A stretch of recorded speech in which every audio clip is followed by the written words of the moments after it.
Friends అందరికీ నమస్కారం అండి. ఇప్పుడే అందిన వార్త తెలంగాణ గ్రామ సర్పంచ్ ఎలక్షన్ తేదీలు ఖరారు అంటూ లేటెస్ట్ అప్డేట్ అయితే రావడం జరిగిందండి.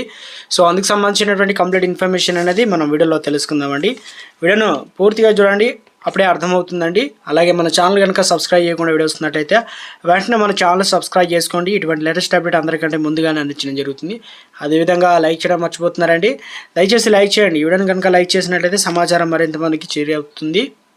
ఎప్పుడెప్పుడని తెలంగాణ మొత్తం ఎదురు చూస్తున్నటువంటి పంచాయతీ ఎన్నికలు జనవరిలో నిర్వహించే అవకాశాలు ఉన్నాయని సమాచారం.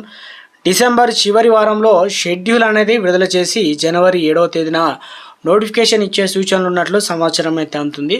ఇక పంచాయతీ ఎన్నికలు ఏదైతే ఈసారి 3 దశల్లో నిర్వహించేలా ఎన్నికల సంఘం ఏర్పాట్లు చేస్తున్నట్లు సమాచారం అందుతుంది. జనవరి 21 తేదీన తొలి దశ ఎలక్షన్, జనవరి 20 తారీఖున రెండో దశ ఎలక్షన్, జనవరి 30 తారీఖున మూడో దశ పోలింగ్ అయితే జరిగే అవకాశం అయితే ఉంది.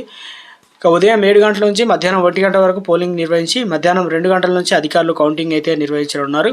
కౌంటింగ్ పూర్తయ్యాక ఉప సర్పంచ్ ఎన్నికలు ఉంటుందన్నమాట సమాచారం. ఈ నేపథ్యంలో పంచాయతీలు, వార్డు సభ్యులకు సంబంధించి రిజర్వేషన్ల ఖరారుపైన కసరత్తు నడుస్తున్నట్లు తెలుస్తుందన్నమాట. పోటీకి అర్హతలు ఇవే అని చెప్పేసి గ్రామ సర్పంచ్ వార్డుకు పోటీ చేసే అభ్యర్థికి 2 కంటే ఎక్కువ మంది సంతానం ఉంటే పోటీ పనికిరాదు.